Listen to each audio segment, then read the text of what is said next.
معاملات ہیں وہ آپ کو نیچلے سطح یعنی کہ ڈسٹرکٹ گورنمنٹ تک لے کے جانے چاہیے تھے،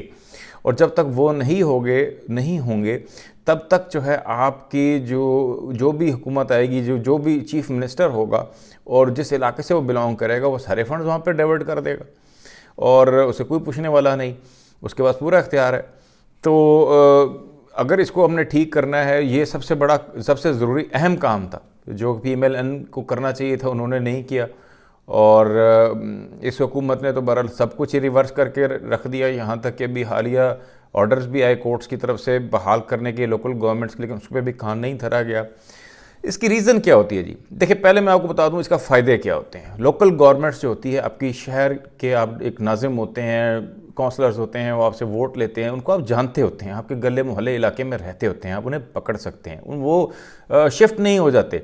مثلا کہ آپ دیکھ لی کہ ایم پی ایز جو ہیں وہ اگر سپوز پنجاب کے کسی سدرن پنجاب سے ہیں فار ایگزامپل، تو وہ جب وہ جیت جائیں گے تو اس کے بعد اگر وہ منسٹر بن جاتے ہیں تو تب بھی وہ لاہور میں آ کے بیٹھیں گے کیونکہ یہاں پہ ان کا سیکریٹریٹ ہوگا، اور اگر وہ ایم پی ہیں تب بھی انہوں نے جو ہے وہ اس میں اسمبلی کے اندر بیٹھنا ہے، اٹینڈ کرنا ہے، تو ان کو وہ بھی لاہور میں پائے جائیں گے۔ تو کیا ہوگا، ان کے پیچھے ان کے نمائندے ہوں گے، ان کے بچے یا بیٹے، دوست، بھائی، وہ بیٹھ کر وہ سنیں گے، اگر وہ کوئی ایسے ہوئے ان کے پاس، یا منشی وغیرہ آپ کے مسائل سنیں گے، لیکن آپ انہیں ڈائریکٹ اپروچ نہیں کر سکتے، آپ کو اپروچ کرنے کے لیے لاہور آنا پڑے گا۔ دوسری صورت میں اگر آپ یہ لوکل باڈی سسٹمز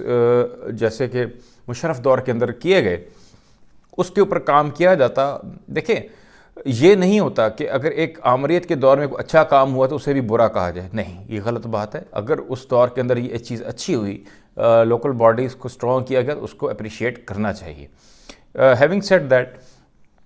تو لوکل باڈیز کا یہ فائدہ ہوگا کہ جیسے میں عرض کر رہا تھا کہ آپ کے جو گلی محلہ کے کونسلرز ہیں ان کے پاس اختیارات بھی ہوں گے، آپ نے نقشہ اپروو کروانا ہے، آپ نے کوئی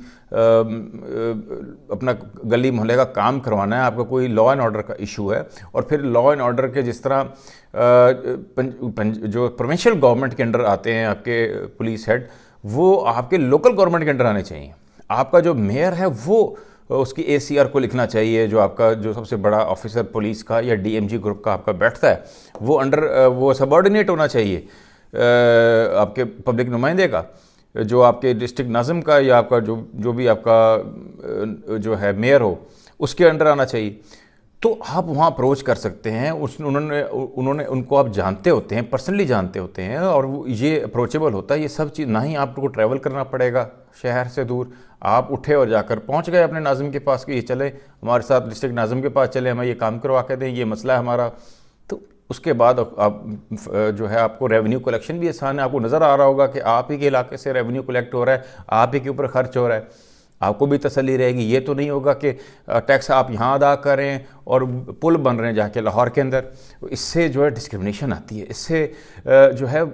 جس طرح وفاق کمزور ہوتا ہے، اگر وفاق کا پیسہ، جس طرح 18ویں ترمیم، تھوڑا سا میں آپ کو بتا دوں، 18ویں ترمیم میں یہی کیا گیا کہ صوبوں کا پیسہ صوبوں پہ لگے گا، تو اس سے صوبے مضبوط ہوئے، فیڈریشن مضبوط ہوئی، اور صوبوں کی جو جان ہے اس کو مضبوط کرنے کے لیے آپ نے ڈسٹرکٹس کو مضبوط کرنا ہے۔ جب آپ کا ڈسٹرکٹ کو محسوس ہوگا کہ ہم یہاں جو لوکل جو ٹیکسز لگا رہے ہیں ہم پر ہی خرچ ہو رہا ہے، تو وہ لوگ دیں گے، اور پھر جو نہیں دیں گے ان کی نشاندہی کی جائے گی۔ اس وقت لوگ کیوں متنفر ہو جاتے ہیں؟ وہ یہ سمجھتے ہیں کہ ہم یہاں ٹیکس ادا کرتے ہیں، سپوز کسی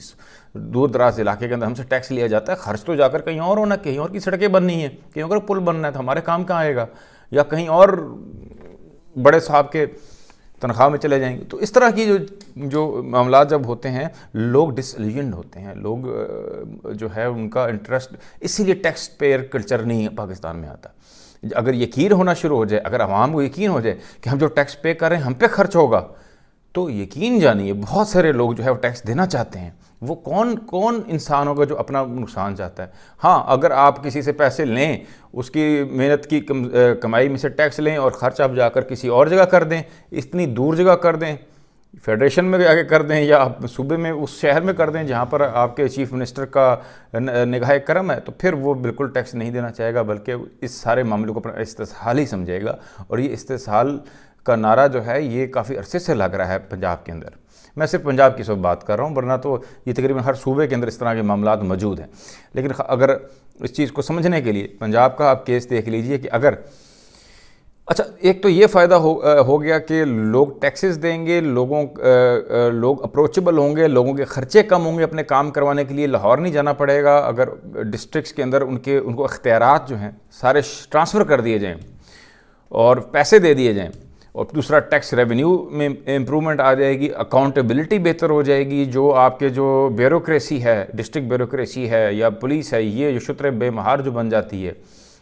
تو وہ سیکورٹی اسٹیٹ سے نکل کے وہ جب آپ کے ڈسٹرکٹ ناظم کے انڈر آ جائے گی تو وہ آپ کے کنٹرول میں آ جائے گی، اکاؤنٹیبلٹی کا ایک پروسیجر آ جائے گا فوری طور پہ۔ اس کے یہ تو ایک ایلیمنٹ، پھر اس کا ایک تھوڑا سا بڑا ایلیمنٹ بھی ہے۔ آپ جو جمہوریت کے چیمپئن ہماری کچھ جماعتیں بننا چاہتی ہیں اور وہ کہتی ہیں کہ ہم پل باندھنا چاہتے ہیں غیر جمہوری اقدامات کے خلاف، اب دیکھیں جی اس میں ایک لاجک ہے، آپ سمجھیے، یہ بڑی اہم بات ہے۔ وہ یہ ہے کہ جب بھی کوئی طالع عزم آتا ہے تو وہ کچھ چند سو لوگوں کو اس نے کنونس کرنا ہوتا ہے اور وہ آرام سے آ کر قابض ہو جاتا ہے، کچھ لوگوں کو توڑ لیتا ہے، کچھ لوگوں کو دبا لیتا ہے، کسی کا بازو مروڑ دیتا ہے، کسی کو رشوت سے، کسی کو کس طریقے سے وہ اپنے مقصد کے لیے استعمال کر لیتا ہے، کیونکہ چند اسمبلی ہیں جی، MNA کی چند سیٹیں، چند سو سیٹیں ہیں، ان میں سے آپ نے صرف میجورٹی کو ہی قابو کرنا ہے۔ لیکن جب اختیارات آئین کے چلے جاتے ہیں نیچے کی طرف تو پھر ہزاروں کونسلرز ہیں، لاکھوں تو نہیں کہیں گے، تھاؤزنڈز کونسلرز ہیں، سب کے پاس اختیارات ہیں، اتنے ڈسٹرکٹ، ہنڈریڈز میں ڈسٹرکٹ ناظمز ہیں، ان سب کو قابو کرنا بڑا مشکل ہو جاتا ہے۔ اور پھر عوام جب اتنی نچلے لیول تک پولیٹیکلی متحرک ہو جاتی ہے، پھر وہ پھر نکلتی بھی ہے،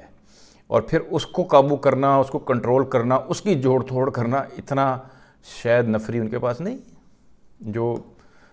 کرتے آئے ہیں پاسٹ کے اندر اس ملک کے ساتھ۔ تو خیر یہ ایک میسیج ہے جو سمجھنا چاہیے ہماری پولیٹیکل گورنمنٹس کو، اگر آپ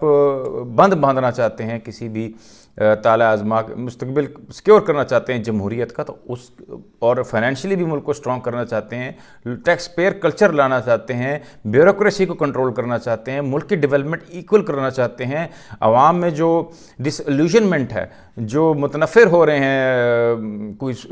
جو ہمارے دور دراز علاقوں کے جہاں پہ ڈیولپمنٹ نہیں ہوتی وہاں کے عوام، تو اس کا ایک ہی طریقہ ہے کہ آپ آرٹیکل 140A پر عمل درآمد کریں۔ اگر ہمارے جمہوری قوتیں نہیں سمجھتی تو کم از کم ان آئین کے اوپر عمل درآمد کرانا ہمارے کورٹس کا بھی فرض ہے۔ تو ہو سکتا ہے کہ اس معاملے کے اوپر ہمارے کورٹس متحرک ہو جائیں، ویسے بھی ہمارے مستقبل کے اندر بڑے ہی اسٹرانگ اور بڑے ہی زبردست قسم کے قیادت عدلیہ میں آ رہی ہے مستقبل میں، تو یہ بہرحال ایسا اچھا ہے جی، اگر اس کے اوپر اگر ایک خط نہ لکھنے کے اوپر وزیر اعظم کو نائل قرار دیا جا سکتا ہے، تو یہ تو آرٹیکل 140A جو ہے یہ تو سمجھ لیں کہ لائف لائن ہے اس ملک کی، اس کے اوپر کیوں نہیں سو موٹو لیا جا سکتا اور اس کے اوپر کیوں نہیں متحرک ہو سکتی عدلیہ،